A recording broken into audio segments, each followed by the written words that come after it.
Покрај високите температури, кои што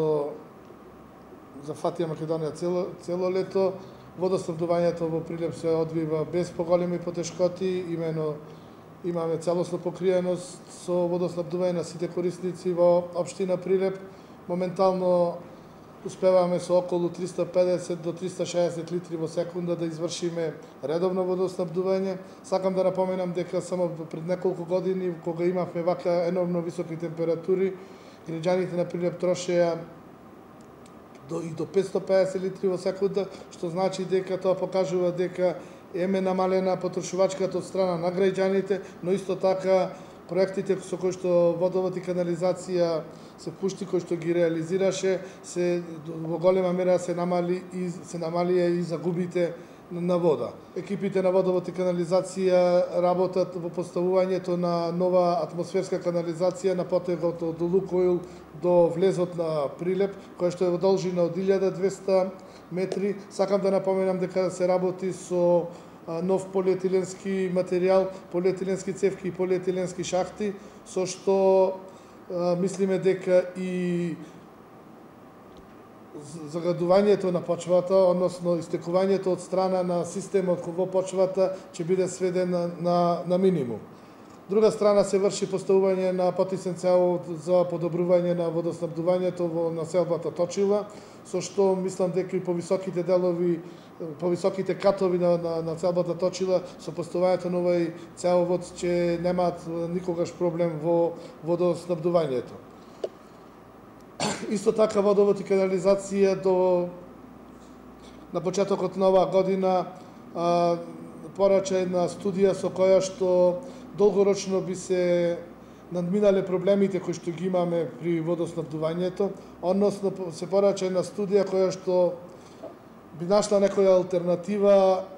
за долгорочно решавање на водоснабдувањето. Имено постојат студии кои што ги опфаќаат делот на кај Македонски брод, односно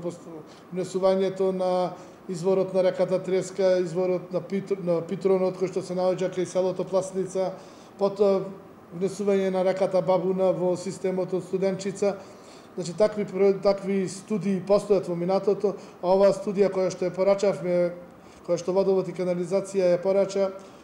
го опфаќа делот пре Мариовскиот и делот по течението на реката Црна. Според студијата која што изработуваше хидроенергоинженеринг од Скопје заедно со градежниот факултет, се дадени повеќе алтернативи кои што треба да се разгледуваат, значи треба да се поднесат понатаму на стручно мислење. Се опфатени поставување на изградба на брани на реките Градешница и Белица во Мариовскиот дел, потоа старата идеја за доведување на вода од акумулацијата Стрежево, за која што мислам, тоа е стручно мислење на стручњаците кои што работат во водовод канализација, моментално е најнеприкладно, бидејќи водата треба да се купува, па потоа треба да се препумпува, не е со висок квалитет, треба да се пречистува. Мислам дека како алтернатива во овој момент не би требало да се разгледува, а додека како најповолна алтернатива се покажа избушувањето на бунари по течението на реката Црна, каде според хидролошката карта на Република Македонија има големи количини на вода, која вода е со висок квалитет, значи не треба понатамошна незина обработка и пречистување. Тие бунари би биле по течението на реката Црна, некаде кај селото Бучин, но сепак знаеме дека за да се обезбеди таа вода, потребно е пумпање, кое што пумпање сепак троши електрична енергија, е доста скапо. Што значи дека, сакам да напоменам дека Студенчица останува незаменлив извор на вода за градот Прилеп, односно за општина Прилеп, но сепак не би биле сериозни доколку не би размислувале за некои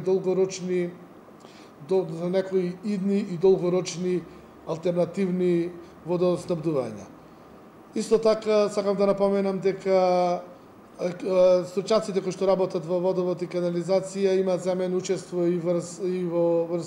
изборот на поволен изведувач на за пречистителната станица за отпадни води, кој што е проект од ИПА фондовите, од Европска комисија во вредност од 20 милиони евра. Моментално се вршат евалуации на трите тендери, избор на супервизија, односно надзор на проектот, избор на изведувач за реконструкција и проширување на канализационата мрежа и избор на изведувач за изградба на пречистителната станица. Учествуваат стручњаци од Министерството за животна средина, Министерството за се води под надзор на Министерството за финанси,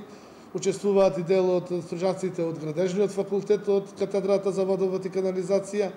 и мислам дека во тој дел нема да имаме поголеми проблеми, но се надевам дека до крајот на оваа година би требало да имаме потпишани договори.